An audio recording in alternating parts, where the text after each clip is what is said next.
kabar semua? Senang sekali saya Rini Ayu Tias dapat menjumpai Anda kembali dalam program kesayangan kita, Dokterku, disiarkan langsung dari studio El Sinta TV, 94,8 FM Fit Radio Bandung, dan 95,7 FM Fit Radio Semarang. Seperti biasa, selama 1 jam ke depan, kami akan menyajikan informasi seputar kesehatan Anda dengan tema kali ini, jarang-jarang ya bahas ini ya, yaitu mengenai radioterapi pada kanker otak. Bagi Anda yang ingin bertanya langsung, silakan di 021 2520 666 atau bisa juga kirim pertanyaan Anda ke email kami di dokterkuelsinta@yahoo.co.id. Dan hari ini pemirsa, kita kehadiran dengan Dr. Nick Rial Dewin, SP Ongrat. Beliau adalah dokter spesialis onkologi radiasi dari Pusat Kanker Nasional Rumah Sakit Kanker Darmais Jakarta. Kita sapa dulu Dr. Niko ya panggilannya yang sudah hadir di samping saya. Dr. Niko, apa kabar? Ya, baik. Oh, kabarnya baik gitu ya. Oke, Dokter Niko hari ini sebagai dokter spesialis onkologi radiasi mau menjelaskan kepada kita semua seputar radioterapi pada kanker otak gitu ya. Tapi sebelum bahas radioterapi, tak kenal maka tak sayang, makanya kita perlu belajar dulu dok seputar kanker otak. Kalau otak kan ya kita tahu organ yang sangat penting gitu ya dok ya, mengatur apa itu gerak, terus juga kita jalan, melihat, berbicara, semuanya kan juga diatur di otak gitu ya dok ya. Artinya ketika ada tumor ganas gitu kan yang tumbuh, wah tuh bawaannya pasti udah khawatir deh karena istilahnya ini kanker otak. Sebenarnya kalau kanker otak ini cukup banyak nggak sih dok mungkin kejadiannya di Indonesia sehingga ini salah satunya nanti radioterapi bisa untuk solusi untuk penanganannya. Kira-kira bagaimana di awal ini penjelasannya dokter seputar kanker otak itu sendiri? Oke, kanker itu bisa terjadi di organ tubuh mana saja ya. Jadi untuk tema hari ini kita membahas kanker itu terjadinya di otak. Kanker otak ini angka kejadiannya tidak setinggi kanker payudara atau kanker leher rahim di Indonesia ini ya. Namun cukup besar juga impact-nya di masyarakat karena ini efek yang akan dirasakan besar sekali dan survival-nya juga tidak sebagus kanker-kanker pada umumnya yang banyak ya. Kanker ini kan terjadi karena pertumbuhan abnormal dari suatu jaringan, ya dia bertumbuh terus sehingga dia bisa menginvasi jaringan di sekitarnya. Dimaksud pertumbuhan abnormal ini dia jaringan-jaringan sel-sel ini dia akan bertumbuh tidak seperti sel sehat pada biasanya. Jadi dia akan bertumbuh terus seperti tidak ada remnya. Iya, namanya juga abnormal ya. Iya, abnormal. Jadi dia ketika dia tumbuh jadi ada efek desakan di dalam otak, jadi menyebabkan efek-efek yang berkaitan dengan otak itu sendiri seperti sakit kepala, mual, kejang. Karena tadi mendesak tadi istilahnya sehingga timbul gejala yang tadi spesifik nyeri kepala yang istilahnya nyerinya juga atau istilahnya apa ya? Sakit kepalanya ini tuh lama gitu, artinya terus lama-lama jadi makin buruk gitu rasanya, makin berat kepalanya atau bagaimana nih dok spesifiknya begitu? Awalnya mungkin seperti sakit kepala biasa, ketika tumor itu berukuran kecil, dia sakit kepalanya mungkin hilang timbul. Namun diobati dengan pengobatan konvensional biasa, minum obat tidak sembuh, dia semakin lama semakin membesar, lalu sakit kepalanya bisa menjadi berkepanjangan. Iya, semakin besar tumor itu dia akan mendesak organ-organ penting, komponen-komponen penting di dalam otak sehingga menyebabkan gejala yang lebih berat lagi. Oke, karena kan tumor juga kan tergantung juga nih ukurannya, tadi kan bisa lama-lama membesar jadi mendesak dan keluhannya jadi makin berat misalnya. Atau mungkin lokasinya tadi ya dok ya, jadi sehingga gejala yang timbul juga tergantung dari lokasi dari tumor itu sendiri. Atau mungkin ada jenis-jenis dari tumor itu, nah itu nanti bahas sama dokter yang lain kali ya dok. Panjang lagi. Tapi pada intinya, ya berapa SKS ya. Tapi pada intinya ada keluhan-keluhan yang secara spesifik kita perlu curiga nih, ini jangan-jangan arahnya jangan-jangan ada pertumbuhan tadi sel-sel yang abnormal tadi begitu ya dok ya. Nah, oleh karena itu kan ketika memang sudah dinyatakan oh ini ternyata kanker otak nih, mau stadiumnya itu mungkin masih ringan atau sudah sedang atau bahkan berat begitu ya dok ya. Tentunya kan kita perlu treatment gitu kan supaya tidak terjadi perburukan gitu ya. Nah ini peran radioterapi pada kanker otak ini sebenarnya berada di posisi mana dokter? Apakah bisa untuk treatment di awal atau memang ini sudah dalam kasus yang sudah jauh lebih lanjut begitu dok? Oke, pada umumnya radioterapi ini berperan setelah dilakukan pembedahan ya. Nah setelah dilakukan pengangkatan tumor semaksimal mungkin, nah disitulah biasanya tempat radioterapi berada. Nah tujuan radioterapi ini adalah supaya sel-sel tumor yang tersisa yang tidak bisa diangkat oleh dokter bedah itu bisa inaktif atau mati dan mengecil, menghilang gitu. Oke, jadi pasca pembedahan atau pengangkatan tumor itu sendiri ya dok? Itu pada umumnya. Oh, pada umumnya. Tapi ada beberapa tumor otak yang radioterapi menjadi penanganan tunggal satu-satunya modalitas atau mungkin bersama dengan kemoterapi. Oh, jadi bisa untuk suportif si kemoterapi atau bisa juga jadi utama begitu? Atau bagaimana? Oh. Untuk tumor-tumor yang lebih sistemik seperti leukemia yang menyebar, dia mudah menyebar ke dalam cairan otak, dan seperti limfoma juga, radioterapi bisa dipakai tanpa operasi. Atau tumor-tumor yang lokasinya susah seperti di batang otak, atau tumor-tumor yang berada pada kelenjar pineal pada anak-anak, seperti tumor-tumor germ cell tumor pada otak, itu nggak bisa dioperasi, karena jika dioperasi efek sampingnya akan berbahaya sekali. Jadi kita radiasi. Kebetulan tumor-tumor tersebut mungkin juga sangat radiosensitif, sehingga di radiasi dia bisa mengecil dan hilang. Tapi sebenarnya gini dok, kanker otak ini secara umum ya, entah itu di dunia ataupun di Indonesia, case-nya kebanyakan apakah memang di anak-anak gitu ya, atau di orang dewasa yang mungkin kelompok yang usia berapa tahun ke atas gitu. Berdasarkan pengamatan dokter, pengalaman atau mungkin kebanyakan kasus di Darmais sendiri seperti apa dok, kanker otak ini sendiri? Kanker otak itu bervariasi banget ya, dari anak kecil yang usianya hitungan bulan sampai orang dewasa, geriatri, orang tua yang usianya 70-80 ke atas ada tersebar. Cuman jenisnya berbeda-beda. Kalau pada anak-anak jenisnya tertentu, kalau pada orang dewasa jenis yang sering terjadi juga tertentu. Cuman akhir-akhir ini banyak kanker-kanker otak yang sudah mulai biasanya terdapat pada orang dewasa, pada anak juga sudah mulai ada. Nah, bahkan yang pada anak-anak ada, kadang orang dewasa juga ada. Cuman itu jarang, cuman bisa terjadi.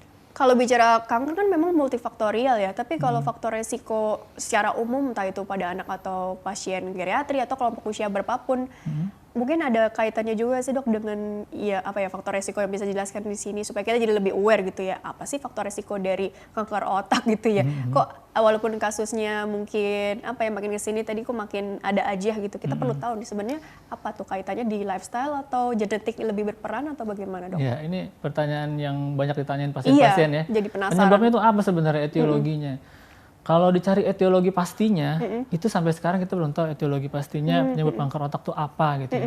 Namun sudah pasti kanker itu terjadi akibat mutasi genetik. Nah, mutasi genetik itu sendiri penyebabnya multifaktorial. Nah, yang menyebabkan mutasi genetik ini macam-macam. Bisa dari makanan kita, lifestyle kita. Cuman kadang-kadang dengan lifestyle dan makanan yang sudah diatur juga tetap terjadi gitu. Jadi kadang-kadang etiologi pastinya ini nih kambing hitamnya betul yang benar-benar nggak bisa pastinya gitu ya. Belum bisa diketahui sampai saat ini. Oke, jadi begitu ya. Jadi memang masih bukan misteri sih, tapi ya memang multifaktorial tadi begitu ya dok. Tapi intinya ada mutasi genetik tadi begitu ya istilahnya ya dok ya. Oke. Nah, untuk radioterapi, sebenarnya pengertian dari radioterapinya ini tuh apa gitu? Karena kan ada kemoterapi, ada macam-macam gitu ya dok ya. Dan sebenarnya radioterapi ini tadi kan tujuannya membunuh sel-sel kuman, sel-sel kanker yang kebanyakan materi gitu ya, sel-sel tadi yang istilahnya abnormal tadi begitu ya, supaya nggak makin terjadi penyebaran begitu ya. Tapi pada prinsipnya ini pakai apa sih? Pakai sinar tertentu kah atau bagaimana maksudnya dokter? Jadi bidang ilmu onkologi radiasi ini atau pada aplikasinya adalah radioterapi adalah suatu bidang ilmu yang mempelajari bagaimana pemanfaatan sinar pengion dapat membunuh atau mengontrol sel kanker. Sinar pengion? Sinar pengion. Ya, sinar pengion itu adalah suatu gelombang elektromagnetik yang dapat mirip-mirip sinar X-ray lah, sinar foton. Jadi dia seperti sinar X-ray ronsen yang dipakai, namun memiliki energi yang sangat tinggi, sehingga mempunyai kapasitas untuk menghancurkan DNA atau merusak molekul air di dalam sel tumor tersebut. Insya Allah aman kan ya dok? Artinya kan gini, karena setiap terapi pasti kan ada efek samping lah, pasti selalu ditekankan itu di awal ya. Pasti apalagi ada. Namanya radioterapi, ini efek-efek yang kemungkinan timbul, tapi alhamdulillahnya bisa ditekan tuh juga bagaimana pengertian di awal nih, supaya kita juga tenang lah mendengarnya gitu. Oh gitu. Radioterapi ini punya efek samping ya. Sel normal pun kalau kena radiasi pasti akan rusak.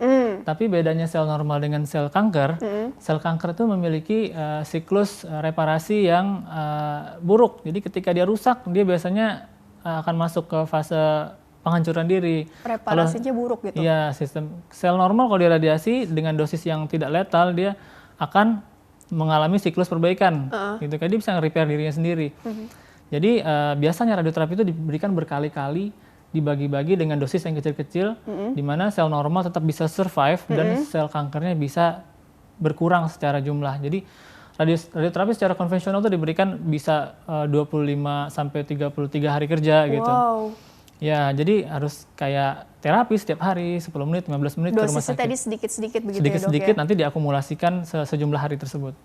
Karena mungkin ya mengingat tadi ada efek-efeknya begitu ya, Dok, Iya, ya? mengingat efek-efek tersebut dan supaya sel normal tetap bisa bertahan hidup dan berfungsi dengan normal. Ini lokal aja, Dok, di area kepalanya aja. Karena kan fokusnya ada di tumor-tumor ganasnya ini ada di otak gitu ya. Iya. Apakah seluruhnya juga kena sinar yang tadi yang mirip-mirip sinar X-ray-nya tadi atau bagaimana, Dok? Iya. Mau nggak mau sel otak normalnya sebagian kecil akan terkena radiasi.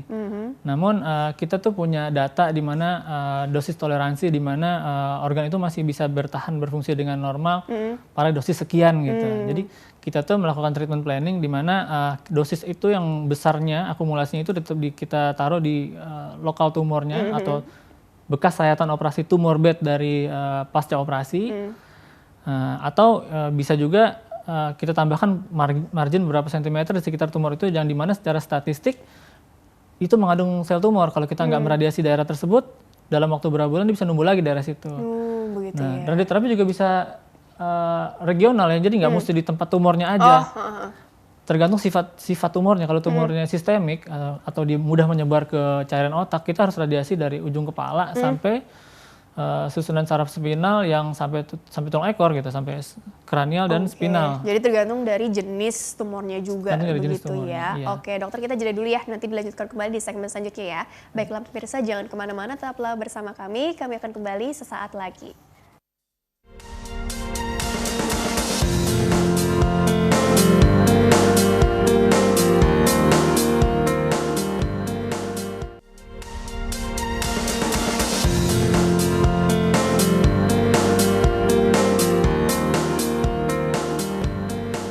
Ya pemirsa, terima kasih Anda masih bersama kami di program Dokterku, masih membahas mengenai radioterapi pada kanker otak bersama dengan Dr. Nike Rialdewin SP Ongrat. Beliau adalah dokter spesialis onkologi radiasi dari Pusat Kanker Nasional Rumah Sakit Kanker Darmais Jakarta. Dr. Niko, siap ya kita lanjut lagi pembahasannya ya. Jadi ada slide yang bisa satu persatu ditampilkan dulu deh biar Dr. Niko nanti menjelaskan berdasarkan slide dan aku juga nanya-nanyanya lebih enak nih. Slide pertama ini tentang apa ya, Dok ya? Sebenarnya ini definisi ya, Dok ya. Tadi dokter udah tekankan di awal, tapi ini ada dalam kurung kadang tumor jinak pada beberapa kasus juga bisa ditangani dengan radioterapi. Ya, ini menarik ya, Dok ya. Jadi sebenarnya seperti apa sih maksudnya? Artinya kan gak hanya untuk terapi kanker aja, tapi yang jinak pun juga alhamdulillahnya bisa gitu ya, Dok ya. Mungkin juga dengan segala pertimbangan efek sampingnya tadi ya, Dok ya. Kira-kira bagaimana penjelasan di awal dulu nih? Tujuan dari radioterapi juga atau fungsi dan kegunaannya begitu, dokter? Ya, fungsi dan kegunaannya itu adalah untuk sebenarnya pada umumnya dipakai untuk mengobati tumor ganas ya, karena tumor ganas itu membelah terus, jadi disitulah momen di mana radioterapi itu bisa sangat bermanfaat untuk digunakan.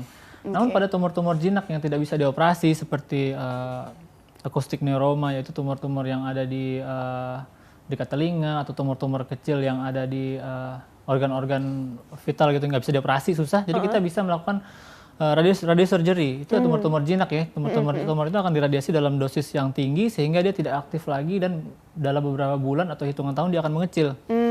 Nah, jadi sebenarnya radioterapi ini posisinya kalau bedah udah nggak bisa jalan lagi atau pasien memilih alternatif tidak melakukan pengobatan invasif, dia bisa memilih radioterapi. Oke, begitu ya maksudnya ya. Coba next slide tentang apa? Slide berikutnya, ini tadi udah ya sudah dijelaskan ya untuk ya kalau kanker tumor ganas itu tadi penyakit pertumbuhan sel yang abnormal tidak terkontrol dapat menginvasi jaringan sekitarnya dan dapat menyebar ke organ lain melalui aliran darah maupun jaringan limfatik. Next, nah ini gambar apa ya, Dok ya? Ini gambar di mana sel itu akan bereplikasi sel tumor itu dalam waktu 24 jam dia akan bereplikasi menjadi lebih banyak ya. Waduh. Jadi dalam fase replikasinya itu dia akan melalui fase-fase di mana istilahnya ada fase mitosis, ada fase growth, ada fase sintesis di mana dia akan membentuk DNA-nya. Nah, di antara junction antara fase-fase ini ada timing yang maksudnya ada area yang sangat radiosensitif di mana tumor itu akan rusak dan tidak bisa melakukan reparasi diri sendiri. Jadi radiosensitif istilahnya. Radiosensitif. Jadi ketika momen inilah radioterapi bekerja, radiasi bekerja. Next. Ya, next. Iya. banyak soalnya kan. Jadi ini apa ini? Normalnya apa nah, ini? ini buat orang awam yang belum tahu radioterapi itu apa ya. Radioterapi itu pengobatannya nggak cuma sehari. Ini dia berhari-hari. Untuk yang konvensional yang lazim dilakukan adalah berhari-hari, di mana kita kasih dosis kecil setiap hari sehingga terakumulasi dilakukan dalam beberapa hari, bisa 25 atau 33 hari kerja atau 35 hari kerja. Sehingga dosis itu terakumulasi di mana pada akhir dosis itu dianggap hitung sel tumornya sudah sangat kecil sekali atau mungkin nol gitu, mendekati nol. Dianggapnya seperti itu ya, udah mendekati nol gitu ya. Ketika itu bisa dianggap pasiennya sudah sel tumornya inaktif gitu. Satu sesi ini maksudnya berapa lama dok maksudnya? Satu sesi bervariasi. Kalau kita melakukan yang konvensional yang banyak ini, biasa satu sesi antara 10 sampai 15 menit ya. Oke, tapi rutin tiap hari. Jadwalnya apakah harus sama gitu agar hasilnya lebih efektif? Bagusnya sih sama ya. Jadi pada waktu jam-jam tertentu dilakukan radiasi ini. Oke, baik. Coba slide berikutnya dulu deh. Nah, ini teknik radiasi ya. Radiasi, misalnya ada tumor di area otak mana gitu, kita bisa memilih tekniknya. Dari teknik yang paling konvensional itu 2 dimensi, hingga teknik yang paling maju itu stereotaktik. Nah, ini teknik-teknik ini memiliki hasil akhir atau kesembuhan yang sedikit berbeda, yang kurang lebih sama, namun memiliki efek samping yang berbeda. Semakin canggih tekniknya, semakin kecil efek samping yang akan dialami oleh pasien. Oke, gitu ya. Ya, kasar begitulah. Oke, jenis radiasinya sendiri tadi ada macam-macam, elektron, foton, gamma, proton. Nah, iya, ini jenis radiasi. Jadi radiasi itu macam-macam ya. Ada yang mengandung muatan, ada yang enggak. Ini fisika banget lah. Jadi kita akan memilih jenis radiasi ini sesuai dengan jenis tumornya dan lokasi tumornya. Yang pasti nih yang milih tuh maksudnya gini kan, dokternya doang. Artinya yang baca nih kasusnya pasiennya, ini kira-kira cocoknya ini dan dengan segala tadi efek sampingnya. Atau mungkin bisa didiskusikan juga dengan pihak keluarga. Oh, saya memilih ini aja karena mungkin saya nggak mau yang mungkin efeknya jauh lebih berat ke kualitas hidup saya, atau bagaimana tuh dok? Pertimbangan teknik dan jenis radiasi yang dipilih begitu barangkali. Oh iya, pertimbangannya ya kita diskusikan dengan keluarga. Nah, dengan ini efek sampingnya begini, kesembuhannya segini. Dengan ini kita bisa mendapat kesembuhan yang lain, kesembuhan yang tinggi, tapi efek sampingnya lebih rendah. Tapi kesulitannya ini itu, ada kendalanya lah di setiap teknik. Ada untung ruginya gitu ya dok ya, yang hitung-hitungannya dijelaskan lah, dijelaskan sama pasien. Oke, coba disapa dulu ya. Ini ada suara penelpon masuk nih. Oke, baik. Halo, dengan siapa di mana? Iya, halo. Dengan siapa di mana? Ini dengan Bang Al di Rokan Hulu. Bengkulu, wow jauh ya. Ingin bertanya apa kepada dokter? Langsung saja pertanyaannya. Ini aku mau nanya ini Mbak. Ya, aku ini sering sakit kepala gitu kalau malam-malam. Sering Jadi sakit gejalanya kepala. di mana tuh? Sering sakit kepala malam-malam. Usianya berapa? Usianya ini 25 tahun. Tapi sering sakit kepala gitu. Sering sakit kepala sudah berapa lama? Udah 1 bulan inilah. Oh, 1 bulan. Dokter ada yang ditanyakan dulu nih kepada Mas Al ya, atau siapa nih? Oke, tadi. Bang Al ini. Bang Al, oh iya, bukan Mas ya. Iya. Masa orang Jawa ya? Maaf ya, kebiasaan manggil Mas soalnya. Oke. Sering sakit kepala setiap malam gitu ya, udah sebulanan ini. Usianya masih 25, Bang Alnya nih, ya, ini dok. Umum banget ya. Apa Bang Al ini sudah berobat kemana sebelumnya atau? Berobatnya di klinik aja ini. Oh iya, cuma dikasih obat aja ya? Iya. Terus ada perbaikan nggak dari obat itu? Kalau perbaikannya ada, tapi hilang-hilang itu. Terus muncul lagi gitu ya? Hilang timbul. Oh iya. Walaupun udah dikasih obat penghilang nyerinya gitu ya? Iya. Iya. Oke. Sesuai nggak sih dengan tema kita? Aduh, kok usianya masih 25, laki-laki? Iya, itu tapi sering sakit-sakit ini. Oke, tapi karena sakit kepalanya udah sebulanan, hampir tiap malam, spesifik waktunya tiap malam gitu ya? Iya, kadang-kadang sakit, kadang-kadang enggak itu. Hilang timbul. Nah, semakin hari semakin kesini semakin memberat nggak Pak? Enggak, cuma sakit-sakit kayak gitu aja. Oh iya. Pemicunya apa, habis makan apa, habis aktivitas apa gitu? Ya nggak tahu, soalnya penyakitnya tidak dari jelas ya? apa tuh, Oh, udah pokoknya lama tiap gitu. malam gitu ya? mau istirahat begitu ya, malah sakit kepala gitu kan. Jadi nggak enak dong tidurnya. Oke. Bagaimana nih gitu untuk aja ya. Iya, bagaimana untuk Bang Al, sarannya juga kali ya, Dok ya? Iya, nanti kita bahas. Bagaimana mungkin langsung tanggapannya kalau begitu? Langsung tanggapannya? Iya. Oke, ini umum sekali ya. Memang pengobatan yang paling bagus ya ke dokter umum dulu. Kita lihat apakah ini dengan pengobatan biasa itu terus dia bisa sembuh atau apa kalau bertahan terus dan justru semakin memburuk sepanjang beberapa bulan ke depan. Nah, itu tergantung, Pak. Karena memang ini topiknya jauh banget dari radioterapi, ini general banget. Ya, kalau sudah tidak gejalanya terus-menerus, mendingan lebih baik Bapak ke dokter saraf atau ke dokter neurologi untuk di assessment lagi, dilihat di mana ini kerusakannya, atau mungkin bisa ditangani dengan obat-obatan, atau mungkin perlu pemeriksaan lanjutan seperti MRI kepala biar bisa kita lihat di dalam kepala itu ada pertumbuhan sel tumor atau tidak gitu.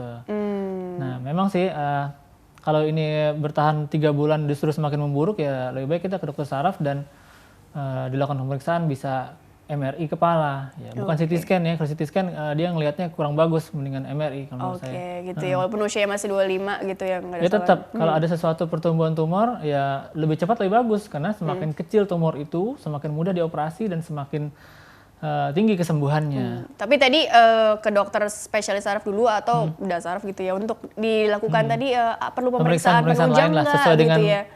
bidang mereka. Iya, begitu ya sarannya ya. Oke, dokter, kita lanjutkan kembali ya materi ini, mudah-mudahan cukup jelas ya Bang Al ya. Kita lanjut ke slide dulu deh. Tadi slide-nya tentang apa ya? Tadi gambar apa ya slide-nya ya? Coba ditambah. Gambar apa tadi ya? Coba slide berikutnya atau slide yang tadi boleh. Coba. Nah, ini udahlah ya. Oke, teknik jenis radiasi tadi sudah dibahas. Next slide.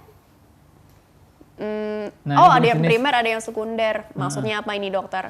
Ya, tumor otak itu ya dia baru kita tahu itu adalah tumor setelah mengalami proses penyaringan yang panjang, maksudnya proses screening yang tepat dari dokter neurologi, dari dokter saraf ya. Jadi saya tuh biasanya terima pasien, nggak langsung terima pasien pertama dengan sakit kepala saya terima, enggak, biasanya lewat dokter umum dulu, ke dokter saraf atau mungkin ke dokter bedah saraf, baru ke saya. Step-stepnya ya. Pengobatan terakhir kalau memang penyakitnya itu ganas sekali, butuh radiasi. Nah, ini jenis-jenis tumor otak yaitu macam-macam lah ya, dari glioma, meningioma, kanker selaput otak, ependimoma biasa terjadi pada anak-anak, medulloblastoma, ya lazim sekali, banyak sekali anak-anak medulloblastoma. Lalu limfoma, tumor kanker darah yang hanya kebetulan lokasinya hanya di otak. Kemudian yang lain-lainnya lah ya. Dan ini ada satu adenoma hipofisis yang biasanya bisa dioperasi, bisa diradiasi dengan teknik stereotaktik. Dan sekunder nih? Sekunder itu adalah dia penyebaran dari tempat lain. Jadi dia nggak murni berasal dari otak. Dia bisa berasal dari organ, misalnya dia kanker payudara. Terus tiba-tiba dalam pengobatannya dia kambuh atau dia menyebar ke otak.